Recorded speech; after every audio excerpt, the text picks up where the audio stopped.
কখনো কোনো বিপদ আসার আগে আপনাকে আল্লাহ পাক যেভাবেই হোক না কেন ইঙ্গিত দিয়ে দিবে, সেটা হোক আপনি ঘুমের ভিতরে, স্বপ্নে, কিংবা আপনি কাজে কর্মের ক্ষেত্রে। ঠিক যেরকম আমার বাচ্চারা অসুস্থ হওয়ার আগের দিন ভোরবেলা আমি খুবই বাজে একটা স্বপ্ন দেখছিলাম। স্বপ্নটা দেখার পরে হয়তো ভাবছিলাম যে কোনো না কোনো ক্ষেত্রেও হয়তো বা হতে পারে, কিন্তু আমার বাচ্চাদের ক্ষেত্রেও যে এটা হবে আমি আসলে বুঝতে পারিনি। এই জন্যই আগেকার নানি দাদিরা একটা কথা বলে যে সন্তানদের কিছু হলে মারা নাকি আগে থেকে একটু টের পায়। যদিও আমি পাইছি, কিন্তু তেমন একটা গুরুত্ব দেইনি। বাচ্চাগুলো অসুস্থ হওয়ার পরে সেটা হাড়ে হাড়ে টের পাচ্ছি। ফ্যামিলির সবাই মিলে দিন রাত অক্লান্ত পরিশ্রম করার পরে আলহামদুলিল্লাহ আমার বড় ছেলেটা এখন সুস্থ আছে, ছোট ছেলেটা মোটামুটি অনেকটাই সুস্থ আছে আর কি। এখনো যতটুকু খারাপ কন্ডিশনে আছে না কেন, এটাও আলহামদুলিল্লাহ ঠিক হয়ে যাবে, কারণ রোগ আসতে তেমন একটা সময় না লাগলেও ওইটা সারতে অনেকটা সময় লাগবে, এইটাই স্বাভাবিক। যাই হোক, এখানে আমি রাতের রান্না বাড়া গুলো শুরু করতেছি। এক চুলায় হচ্ছে হাতে মাখিয়ে ডাল চচ্চড়ি বসিয়ে দিছি মসুরির ডালের, আর এদিকে হচ্ছে আমি দুধ জাল করে নিচ্ছি চিনি, তেজপাতা,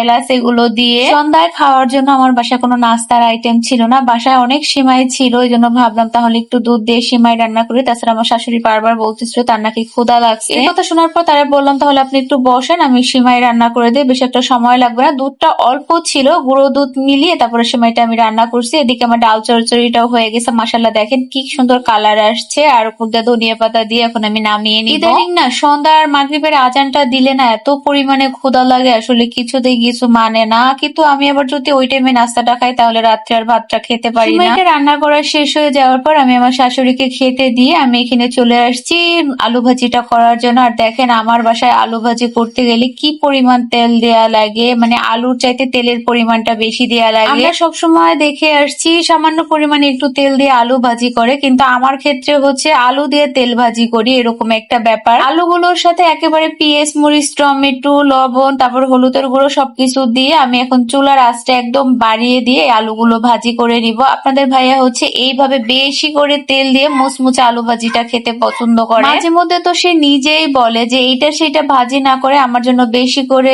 তেল দিয়ে আলু ভাজি করতে পারে না, ওইটা আমার কাছে খেতে খুব ভালো লাগে। আর এই আলু ভাজিটা যদি ডাল চচ্চড়ি দিয়ে সাথে একটু লেবু দিয়ে খাওয়া যায় তাহলে আসলে বলার মতো না, এত মজা লাগে। মাংস দিয়েও মনে হয় না তো তৃপ্তি সহকারে খাওয়া যায়। এদিকে আমি আলু ভাজি করতেছি, অন্যদিকে আমার শাশুড়ি আমাকেও একটু সিমাই এনে দিছে, সেটাও খাচ্ছিলাম। তো যাই হোক, এদিকে আমার আলু ভাজিটা হয়ে গেছে। তেলটা যদিও আমি আলুর সাথে রাখিনি, অনেকটা সময় আলু ভাজিটা হচ্ছে সরিয়ে রাখছিলাম তেলটা সরে যাওয়ার জন্য। পুরোপুরি ভাজি থেকে তেলটা সরে যাওয়ার পরেই হচ্ছে আমি ভাজিগুলো হচ্ছে বাটির মধ্যে বেড়ে নিচ্ছিলাম, কারণ এত তেল খাওয়া শরীরের জন্য কোনো পক্ষে সম্ভব না। এরপরে ওই তেলের ভিতরে আমি এখানে পুঁই শাকের তরকারিটা রান্না করে নিচ্ছি। দেখা যাচ্ছে যে এক তেল দিয়ে দুইটা তরকারি রান্না করা হয়ে যাচ্ছে। যদিও অন্যতম তরকারি না রান্না করলে ওই তেলটা আমি ওইভাবে রেখে দিতাম। এদিকে আমি শাকটাও কষিয়ে নিয়েছিলাম। আজকের পুঁই শাক রান্না করতেছি চিংড়ি মাছ দিয়ে। বড় কোনো মাছ রান্না করব না, কারণ বড় মাছটা আসলে খেতে ইচ্ছা করতেছে না। গতকালকে বোয়াল মাছের তরকারিটাও রয়ে গেছে, আমার শাকের তরকারিটাও রান্না করা শেষ, একটু ভিজা ভিজা রেখেই নামিয়ে নিব। কেন জানি মনে হয় যে আমি ইদানিং